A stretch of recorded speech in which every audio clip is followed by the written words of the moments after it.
नमस्कार दोस्तों, स्वागत है आपका हमारे YouTube चैनल पे। मैं आपका दोस्त नीरज पाठक और आज हम लोग पढ़ेंगे इलेक्ट्रिक डाइपोल के बारे में। हम लोगों ने पढ़ लिया था इलेक्ट्रिक चार्ज के बारे में, कूलम्ब्स लॉ के बारे में, vector form of Coulomb's law के बारे में और इलेक्ट्रिक फील्ड के बारे में पढ़ लिया था। रिंग चार्ज की वजह से इलेक्ट्रिक फील्ड क्या होता है, एक रॉड की वजह से इलेक्ट्रिक फील्ड क्या होता है। उसी कड़ी में हम लोग आगे पढ़ेंगे इलेक्ट्रिक डाइपोल के बारे में कि इलेक्ट्रिक डाइपोल क्या होता है। फिर हम लोग पढ़ेंगे कि इलेक्ट्रिक डाइपोल की वजह से किसी पॉइंट पे इलेक्ट्रिक फील्ड कितना होगा, एक्सिस पे कितना होगा, इक्वेटोरियल पोजीशन पे कितना होगा, कोई और पॉइंट ले लेंगे तब मेरा इलेक्ट्रिक फील्ड कितना होगा। तो ऐसे ही हम लोग पढ़ेंगे। फिर हम लोग पढ़ेंगे कि अगर डाइपोल को किसी इलेक्ट्रिक फील्ड में रख दें तो क्या होगा। ये सारी चीज़ हम लोग धीरे धीरे करके पढ़ेंगे। तो सबसे पहले हम लोग जानते हैं कि इलेक्ट्रिक डाइपोल होता क्या है। देखिए, इलेक्ट्रिक डाइपोल बेसिकली क्या होता है कि दो बराबर चार्ज, बराबर मतलब क्या कि दोनों का मैग्नीट्यूड क्या है, सेम है, बट साइन क्या है, अपोजिट है। एक प्लस है तो दूसरा क्या है, माइनस है। अगर छोटे डिस्टेंस पे रखे जाए तो वो इलेक्ट्रिक डाइपोल फॉर्म करते हैं। तो वही मैंने लिखा कि two equal and opposite charge. कैसे? इक्वल के साथ साथ क्या होने चाहिए, अपोजिट होने चाहिए। Place close to each other, अगर वो एक दूसरे के क्लोज पास में रखे जाएं तो क्या बनाते हैं, इलेक्ट्रिक डाइपोल बनाते हैं। जैसा कि मान के चलिए हम लोग एक NaCl लेते हैं। NaCl का जो एक मॉलिक्यूल है उसमें हम लोग देखेंगे कि Na है और ये क्या है, क्लोरीन है, ये सोडियम है और ये क्या है, क्लोराइड है। अच्छा, इस पे देखिए प्लस चार्ज और इस पे क्या है, माइनस चार्ज। तो प्लस और माइनस चार्ज हैं और दोनों के बीच देखिए मैग्नीट्यूड सेम है और क्या है, अपोजिट है। तो और साथ ही साथ क्या है, दोनों एक दूसरे के पास रखे हैं। तो ऐसे चीज़ को हम लोग क्या बोलेंगे, डाइपोल बोलेंगे। अच्छा, तो ये मेरा हो गया एक डाइपोल फॉर्म किया है। उसी तरीके से कॉपर सल्फेट, तो जितने भी आयनिक कंपाउंड है जनरली वो डाइपोल फॉर्म करते ही हैं। जितने भी आयनिक कंपाउंड है वो क्या करेंगे, डाइपोल हमारा फॉर्म करेंगे ही करेंगे। ठीक, जैसे बात करते हैं H2O। H2O में क्या होता है कि एक ऑक्सीजन दो हाइड्रोजन के साथ क्या होता है, जुड़ा होता है। यहाँ पे एक माइनस, ये प्लस होता है, ये माइनस और ये प्लस होता है। तो देखिए यहाँ पे इसने क्या किया, दो दो डाइपोल फॉर्म किया। एक ये डाइपोल है और एक क्या है, ये डाइपोल है। ठीक, अब हम लोग आगे पढ़ते हैं कि डाइपोल जान लिए कि डाइपोल ठीक है, तो कितना डाइपोल है उसके लिए हम पढ़ेंगे कि इलेक्ट्रिक डाइपोल मूवमेंट क्या होता है। इलेक्ट्रिक डाइपोल मूवमेंट क्या होता है, तो ये क्या होता है, product of charge and separation between them. मतलब क्या कि ये क्या होता है बेसिकली, इलेक्ट्रिक डाइपोल मूवमेंट जिसको हम लोग P से डिनोट करते हैं। P मोमेंटम वाला P नहीं, ये क्या है, इलेक्ट्रिक डाइपोल मूवमेंट। तो इलेक्ट्रिक डाइपोल मूवमेंट क्या होगा, चार्ज और उसके बीच का जो सेपरेशन है, दोनों का हम प्रोडक्ट ले लेते हैं, वही मेरा क्या हो जाता है, इलेक्ट्रिक डाइपोल मूवमेंट हो जाता है। जैसे हम लोग बात करते हैं कि दो चार्ज है मेरा, ठीक, एक Q है, ये Q है। देखिए दोनों का मैग्नीट्यूड सेम है और ये क्या है, साइन क्या है, अपोजिट है। सर्टेन डिस्टेंस मान लेते हैं कि 12 डिस्टेंस पे ही रखे गए हैं। जब ये 12 डिस्टेंस पे रखे गए हैं तो डाइपोल मूवमेंट क्या होगा, डाइपोल मूवमेंट मैंने क्या बोला कि चार्ज प्रोडक्ट, चार्ज और किसका प्रोडक्ट, सेपरेशन बिटवीन देम, इनके बीच का जो सेपरेशन है उन दोनों का क्या होगा, प्रोडक्ट। यही मेरा क्या हो जाएगा, डाइपोल मूवमेंट हो जाएगा। अच्छा, डाइपोल मूवमेंट कैसी क्वांटिटी है, वेक्टर क्वांटिटी है। तो जब वेक्टर क्वांटिटी है तो दिमाग में तुरंत सवाल आना चाहिए कि मैग्नीट्यूड तो पता चल गया, डायरेक्शन क्या होगा। डायरेक्शन क्या होता है, फ्रॉम निगेटिव टू पॉजिटिव। मतलब कि अगर कोई डाइपोल मूवमेंट है तो उसका डायरेक्शन क्या होगा भाई, निगेटिव से पॉजिटिव की तरफ। लेकिन केमिस्ट्री में क्या होता है, उल्टा होता है। किधर होता है, पॉजिटिव से निगेटिव की तरफ। तो यही लिखा है कि direction is from negative to positive. ये भी बता दिए कैसी क्वांटिटी है, वेक्टर क्वांटिटी है, जाहिर सी बात है। अच्छा चलिए, इसी पे हम लोग एक छोटा सा सवाल यहाँ पे मतलब कर लेते हैं इलेक्ट्रिक डाइपोल मूवमेंट से, कि मान के चलिए कि ये मेरा NaCl है, इनके बीच का डिस्टेंस हम बोल देते हैं 0.3 एंगस्ट्रॉम है।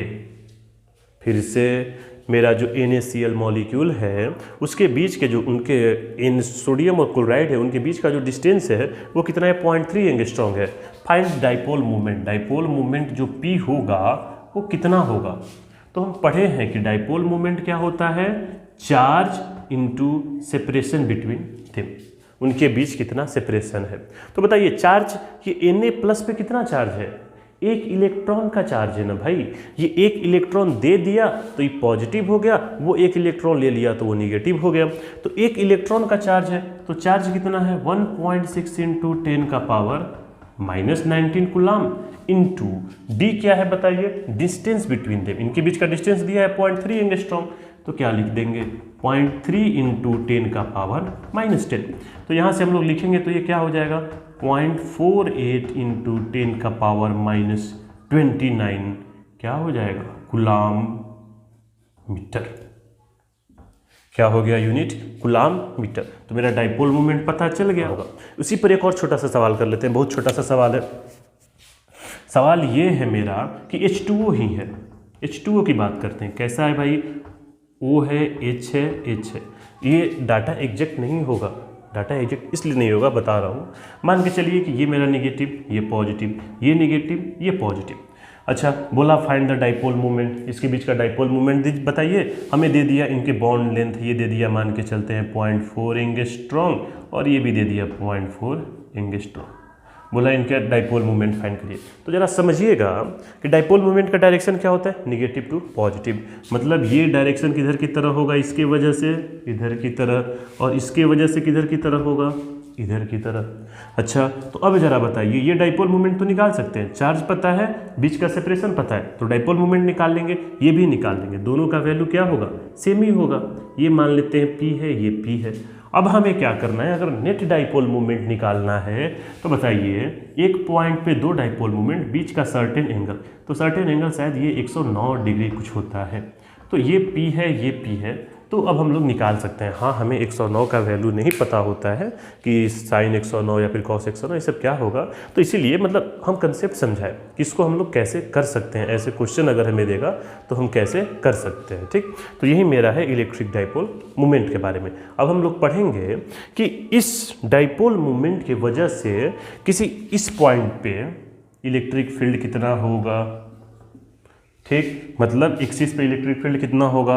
और फिर बात करेंगे कि अगर हम लोग इक्वेटोरियल पोजीशन, नॉर्मल पोजीशन पे देखें उस समय इलेक्ट्रिक फील्ड कितना होगा। और एक देखेंगे जनरल पॉइंट, जनरल पॉइंट मतलब कहीं यहाँ पे पॉइंट है तो कितना इलेक्ट्रिक।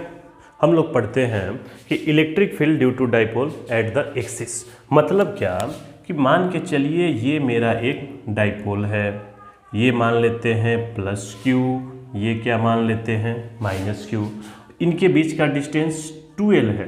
ठीक, अच्छा, और ये सेंटर से मान के चलते हैं कि R डिस्टेंस पे, सेंटर से R डिस्टेंस पे एक पॉइंट P है।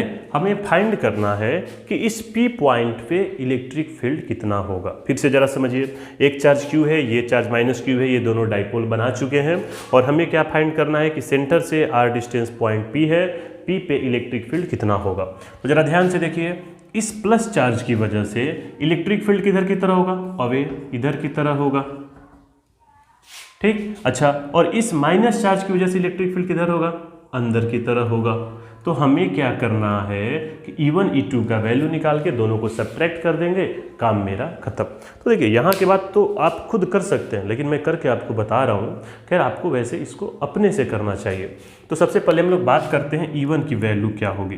तो E1 का वैल्यू क्या हो जाएगा, 1/4 पाई एप्सिलॉन नॉट Q कितना है ये, ठीक, Q/r²। तो बताइए ये R है, ये L है, तो क्या हो जाएगा L + R का होल स्क्वायर। फिर से इलेक्ट्रिक फील्ड E1 की वैल्यू क्या हो जाएगी, 1/4 पाई एप्सिलॉन नॉट Q/r² होता है Q, और R की वैल्यू क्या है, तो R यहाँ से हम देखेंगे ना, तो ये मेरा R है और ये छोटा सा L है, तो R + L हो जाएगा। अच्छा, E2 की बात करें तो E2 कितना हो जाएगा, 1/4 पाई एप्सिलॉन नॉट Q/L R का स्क्वायर। ठीक, अब अगर हमें नेट इलेक्ट्रिक फील्ड फाइंड करना है तो हम E = क्या लिखेंगे, E2 - E1, इसमें से इसको माइनस कर देंगे। तो जरा ध्यान से देखिए, जब माइनस करेंगे तो क्या ये Q4 पाई एप्सिलॉन नॉट दोनों में कॉमन है, तो दोनों को हम बाहर ले लेते हैं। तो जब बाहर ले लेंगे तो Q/4 पाई एप्सिलॉन बाहर आ गया। E2 क्या है, 1/r - L का स्क्वायर माइनस 1/r + L का होल स्क्वायर। इसको अब हम सॉल्व करेंगे तो क्या हो जाएगा, Q/4 pi epsilon not, LCM क्या हो जाएगा, R - L का स्क्वायर और ये क्या हो जाएगा r प्लस एल का स्क्वायर। ऊपर हम लोग सॉल्व करेंगे तो आएगा r square plus L square plus 2rl minus r square minus L square plus 2rl। तो ये से ये खत्म, ये से ये खत्म, तो मेरा बचा क्या, यहाँ पे हम लोग देखते हैं q by 4 pi epsilon not 4rl upon r square minus L square का होल स्क्वायर। जो मेरा इलेक्ट्रिक फील्ड आया वो इतना आया, जो मेरा इलेक्ट्रिक फील्ड आया वो कितना आया, q by 4 pi epsilon not 4rl r square minus L square. अब एक बात बताइए, एक चीज़ यहाँ समझिएगा कि डाइपोल मोमेंट P क्या होगा, dipole moment charge into separation between them. मतलब जो मेरा डाइपोल मोमेंट आया वो 2ql आ गया ना, डाइपोल मोमेंट मेरा कितना आया, 2ql आया। ठीक, तो बताइए क्या हम इसमें से 2ql के जगह क्या हम लोग p लिख सकते हैं डाइपोल मोमेंट? तो क्या लिखेंगे, ये देखिए 2 लिए तो 2 एक बच गया और ये क्या है p बचा, और क्या बचा r बचा, upon 4 pi epsilon naught r square minus L square का होल स्क्वायर। ये क्या है, इलेक्ट्रिक फील्ड आया मेरा कहाँ पे, उसके एक्सिस पे, कि अगर हमें एक्सिस पे इलेक्ट्रिक फील्ड फाइंड करना है तो ये मेरा क्या हुआ, वैल्यू हुआ। ठीक, तो ये मेरा वैल्यू आ गया E equals to 2pr 4 pi epsilon naught r square minus L square का होल स्क्वायर। अच्छा, अगर एक हम केस लेते हैं कि अगर मान के चलिए कि जो मेरा डाइपोल है वो बहुत छोटा है। डाइपोल क्या होता है कि चार्ज और उसके बीच का डिस्टेंस बहुत कम होता है, मतलब जो L है वो बहुते बहुते बहुते छोटा है, किससे, R से। अगर मेरा L R से बहुत छोटा है तो if L is very very less than R then R square minus L square, क्या इसको हम R स्क्वायर बराबर लिख सकते हैं, अप्रॉक्स लहर बना के हम लोग लिख सकते हैं ना भाई कि ये इसके क्या होगा, बराबर होगा। तो जरा इसके जगह हम वैल्यू पुट करते हैं तो E की वैल्यू क्या आ गई, 2pr upon 4 pi epsilon naught r का पावर 4, एक पावर से एक पावर कट गया तो इलेक्ट्रिक फील्ड की जो वैल्यू आ गई 2p by 4 pi epsilon naught r का क्यूब। P कैसी क्वांटिटी है, वेक्टर क्वांटिटी। तो देखिए अब हम देखें कि मेरा जो इलेक्ट्रिक फील्ड आया किसके वजह से, एक्सिस पे डाइपोल की वजह से, वो इलेक्ट्रिक फील्ड कितना आया, 2p by 4 pi epsilon naught r Q के बराबर आया। ठीक, तो हम लोगों ने पढ़ लिया कि एक्सिस पे इलेक्ट्रिक फील्ड क्या होगा।